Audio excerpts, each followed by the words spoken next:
Okay, class. So we have our topic on the we have our last topic for the predictive analytics, and that is data mining with rapid miner.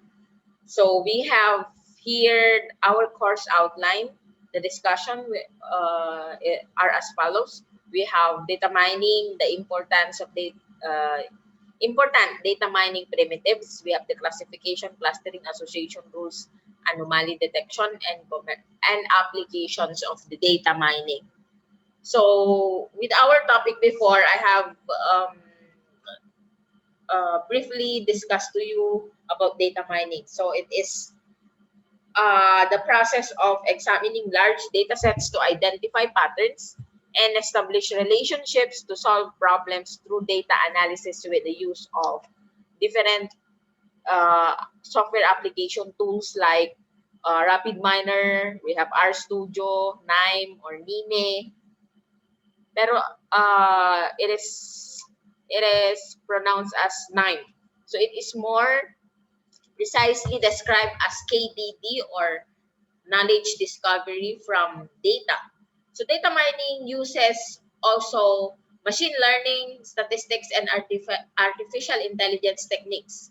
So when we say artificial intelligence and machine learning, it is replicating it. These are techniques wherein we can uh, it can replicate the human brain to discover or mine nuggets. So it is being incorporated in different systems um, to replicate the knowledge of a human being or a person. So nuggets of knowledge from a large mass of data or from a large data sets. So enterprises and individuals can use data mining tools to predict future trends. And the following figure, we have here the figure for the process of data mining. And it is also uh, in our data mining or the CRISDM, the cross-industry standardized process for data mining.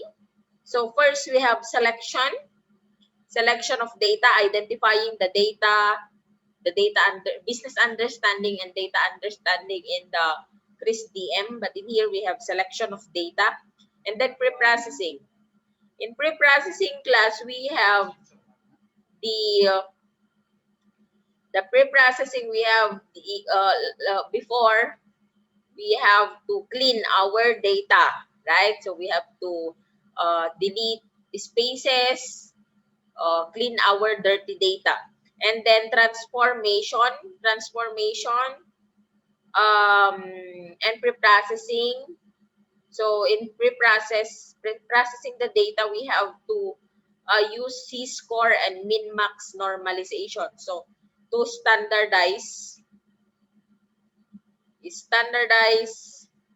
the process of the data sets of our um, data we have identified from the large data sets. So we have also data mining patterns and models. It will be transformed into patterns and models. And we have interpretation from the output or from the models and evaluation, and that becomes the knowledge. So that is the process of the KDD, or the um, knowledge discovery from data. What data mining is not. So it is not about searching Google using keywords and searching for a number in a phone book, nor it is about generating multi-dimensional cubes of a relational table. So we have in our relational table, when we say relational, they are related to one another. The subject matter are related to one another, the market, the product, and the time.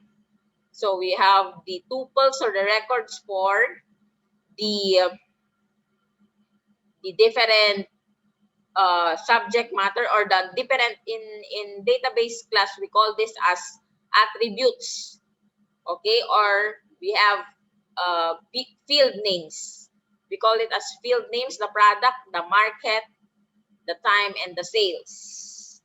Okay, so in our example here, the tuples or the records are San Jose for market, we have San Jose, Chicago, and New York. We have also products. Okay, the product here, these are the example: 1, 2, 3, 4, 2, 9, 5, 8, 2, and the sales. What data mining is not? So it is not generating a bar chart of the salaries of different categories of employees, because this dashboard class, or this um, data visualization, or this bar chart only covers in the descriptive analytics, or data visualization in descriptive analytics. So it's not about data mining and querying a database, then reading the reply. Okay, that is not about data mining. What data mining is about? So it is finding groups of people with similar product and preferences. So what bag is most like? It is being used in marketing and incorporated in different, for our example, we have shopping, online shopping websites. We have the Zalora, the Lazada, and Shopee. So in their class, they have integrated an agent or a machine learning technique or tools in order for them to segregate people according to their preferences of the products. So finding groups of people with similar product preferences. So this person prefers to have the similar product. So they have the technique in finding those people who has the same um, with the same preferences with another market, or with another uh, customer of the system. And we have using supervised learning algorithm of the data mining. So another one, what bug is most likely to infest crops during the month of June? So it is also being used in, they use also data mining techniques in order for them to predict the bug or insects or pests that will infest the crops during in monthly basis. So say for example, June. So in June class, um, it will detect, yes, it will detect or the bug or the pest that will infest the crop. So we have the data mining task, we have the predictive methods and the descriptive methods.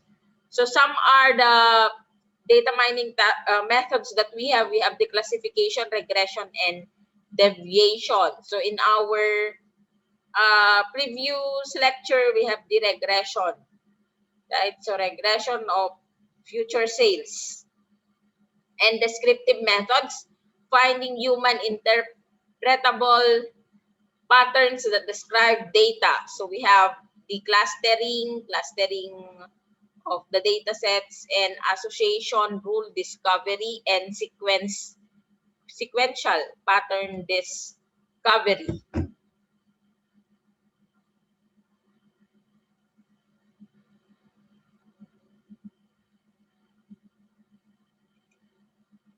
Prevalence of data mining. So the first one, large volumes of data are collected and stored in the data warehouses. In business, weather forecasting. So in weather forecasting, we could um, see how it applies in Pag-asa, right?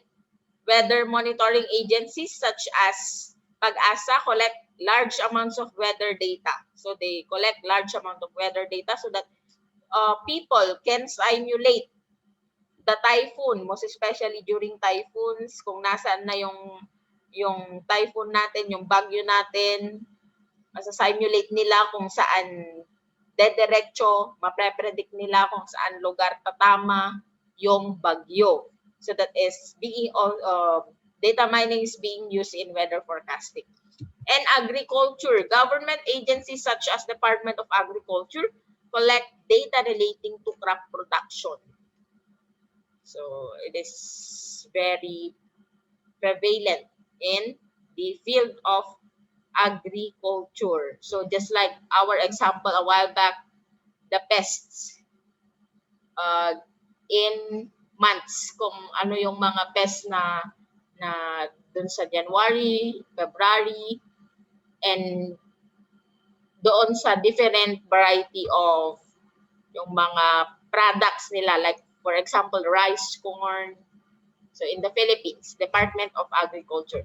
Education, large universities store vast amount of data regarding students' enrollment, scholarship, academic performance, and etc.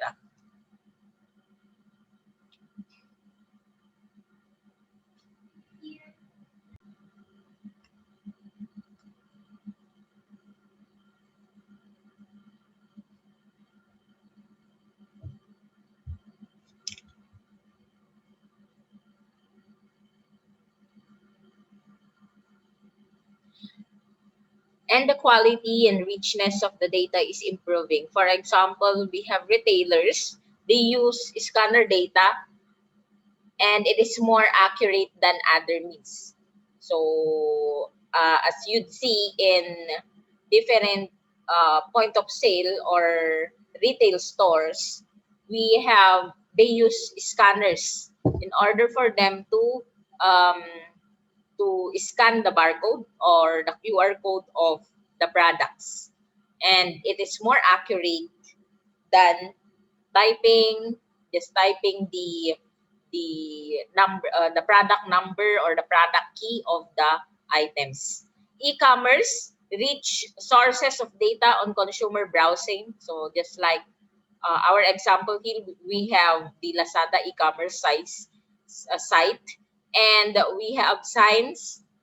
Sensor accuracy is also improving. So sensors, they use sensors in order for them to detect um, on the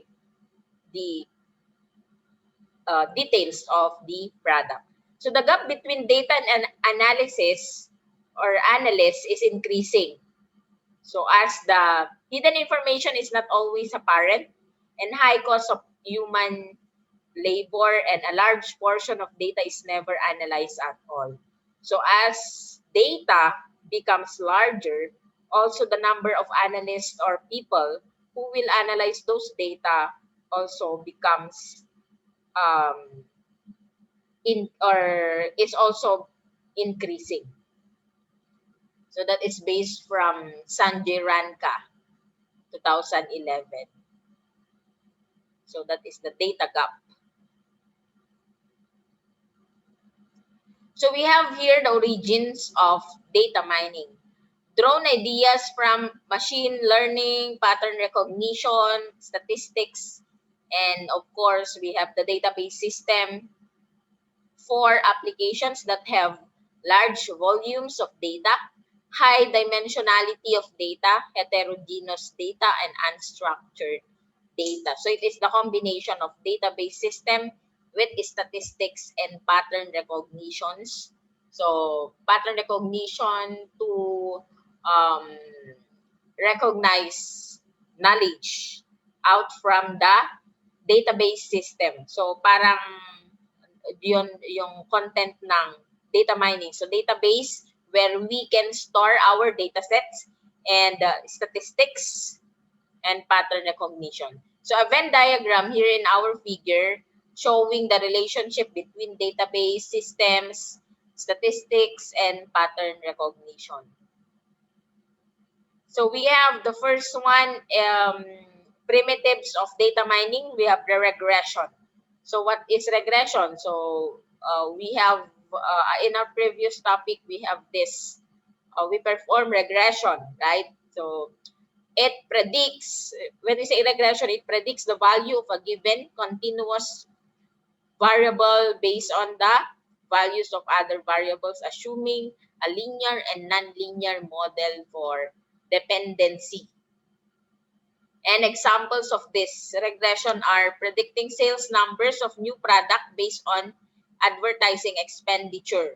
So in our examples before class, we have the sales, right? The regression of sales. And predicting wind. Even in physics, we use regression. Predicting wind velocities based on temperature, humidity, air pressure, and etc. And time series prediction of stock market indices. So this is our linear regression.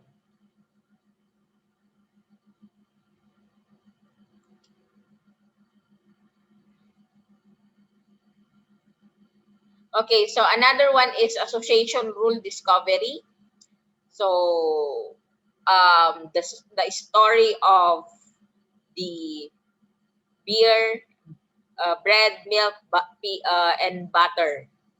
So given a set of transaction, each of which is a set of items, find all rules X to Y that satisfy user specified minimum support and confidence constraints.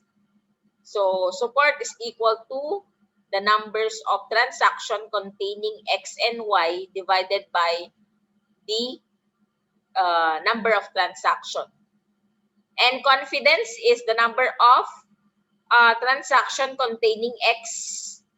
So yung X natin, yung product, and Y divided by the number of transaction containing X. So the applications, we have cross-selling and upselling, supermarket, shelf management, and this is an example from the data mining introductory and advanced topics by Margaret Dunham.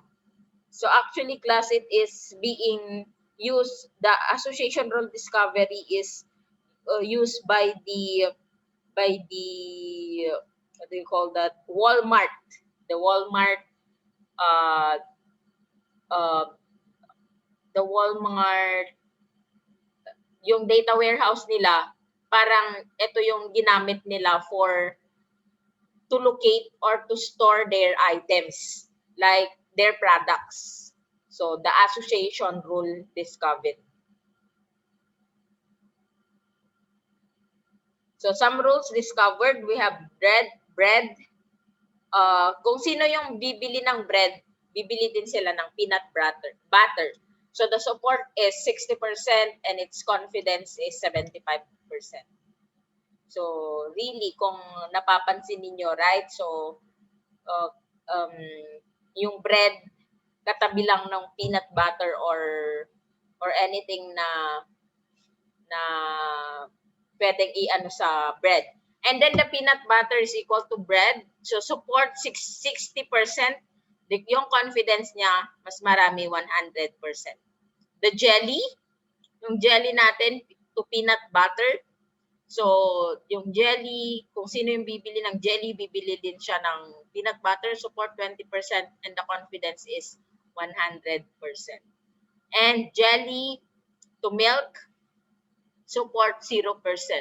So walang bibili ng jelly o minsan hindi parang malabo yung kung sino yung bibili ng jelly, bibili din ng milk.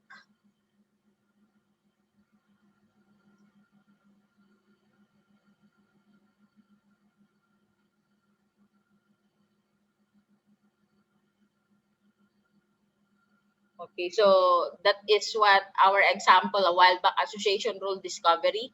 Supermarket shelf management. So yung shelf management na tinatawag natin. So yung warehouse na sinasabi ko kanina, it is shelf management. So the goal is to identify items that are both uh, concomitantly by a reasonable fraction of customers so that they can be shelved appropriately based on business goals. So data use, point of sale, data collected with barcode scanners to find dependencies among products. For example, if a customer buys jelly, then he is very likely to buy peanut butter. So parang ganun. So don't be surprised if you find peanut butter next to jelly on an aisle in the supermarket, also salsa next to tortilla chips. So that is their um, techniques in association, using association rule discovery in shelf management.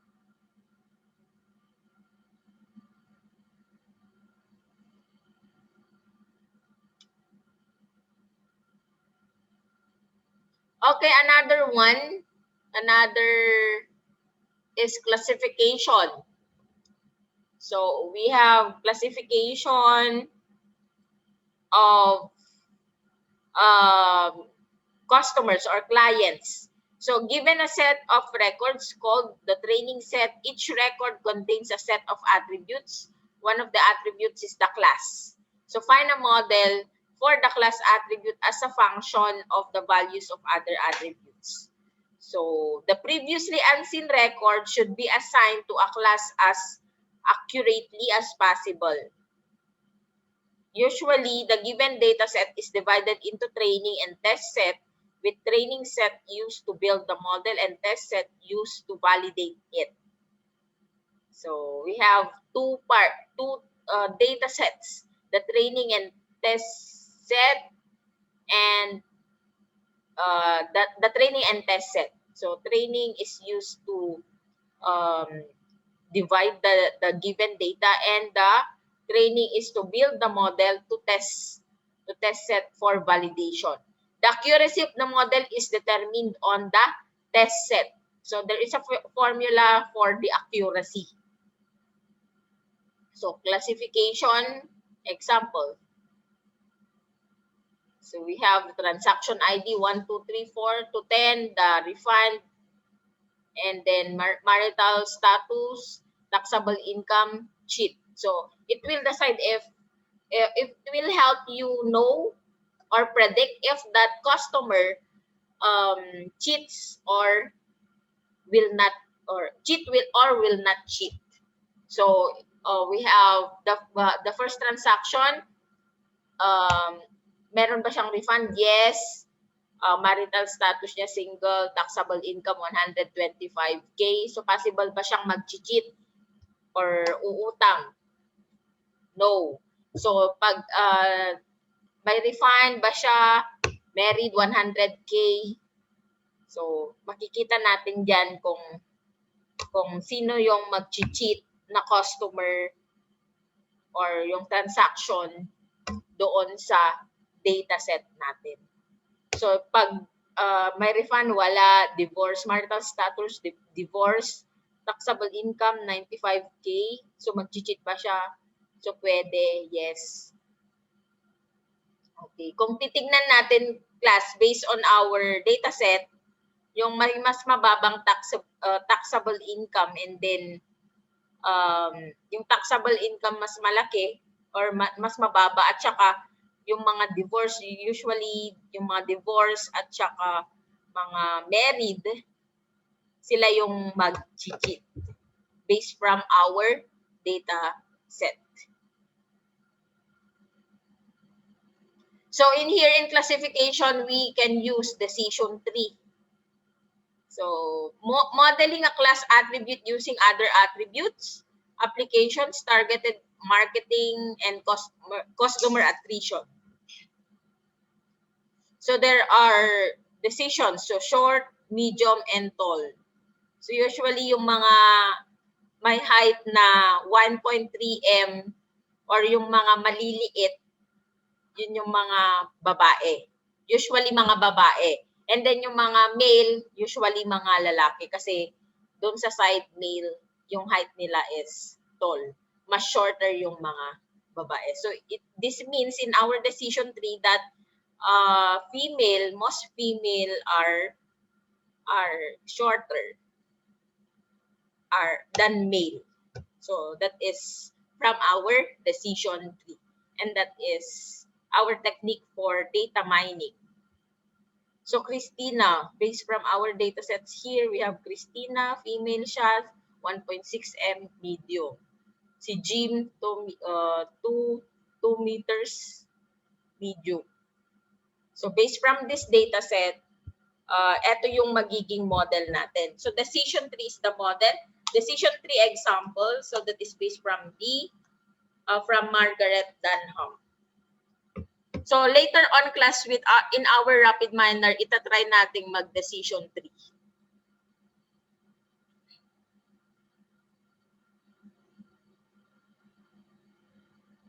Okay, we can also use decision tree or classification method or technique in fraud detection and anomaly detection using credit card transactions and in the information on its account holders as attributes. And customer churn. Okay, kung yung customer natin, it is used to predict whether a customer is likely to be lost to a competitor. So, we use the classification method.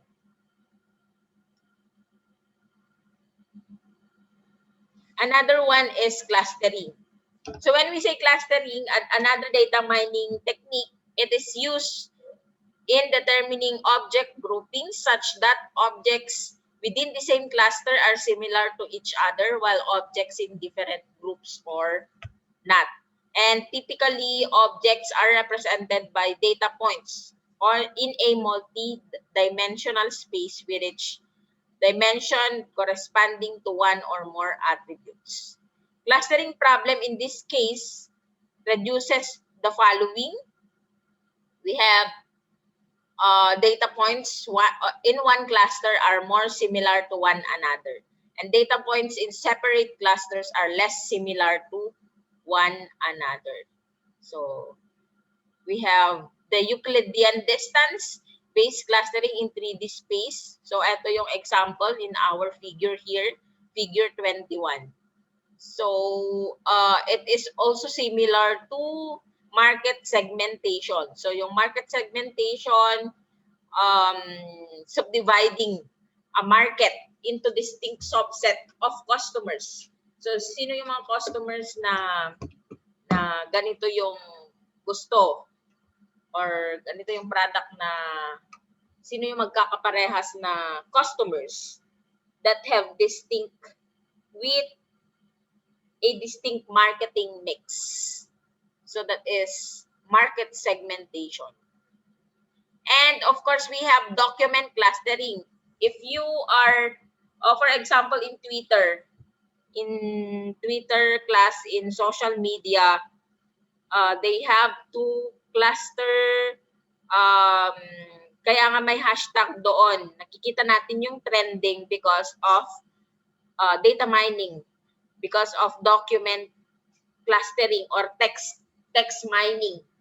Usually class text mining yung tawag namin sa document clustering. So cluster niya kung is this topic or is this post related to this topic, to Miss, like for example, hashtag Miss Binibining Pilipinas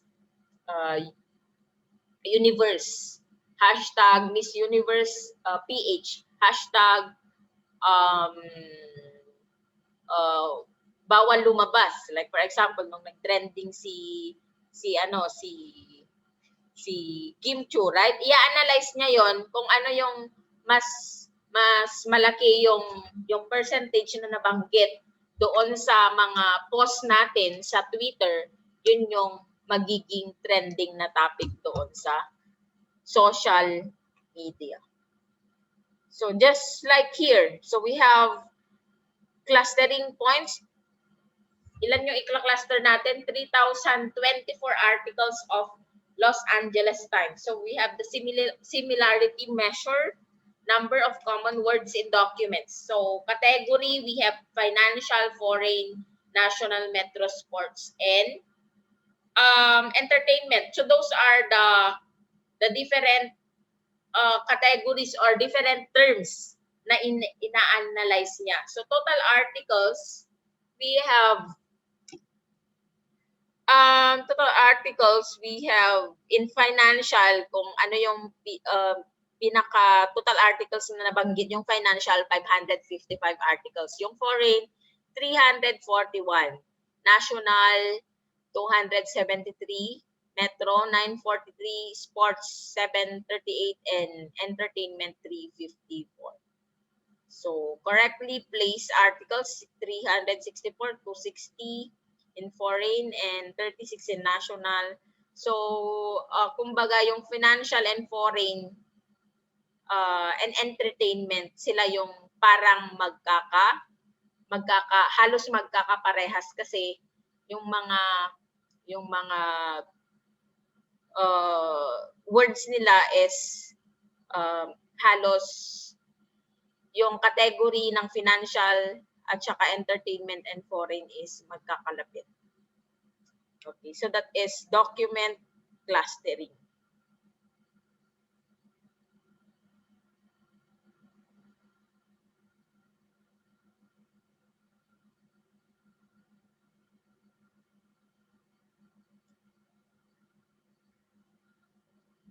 Okay, so class, with our next topic, which is, I will upload it later on, yung magre-record muna ako with the Rapid Miner. I-check ko lang kung na-install ko na yung Rapid Miner.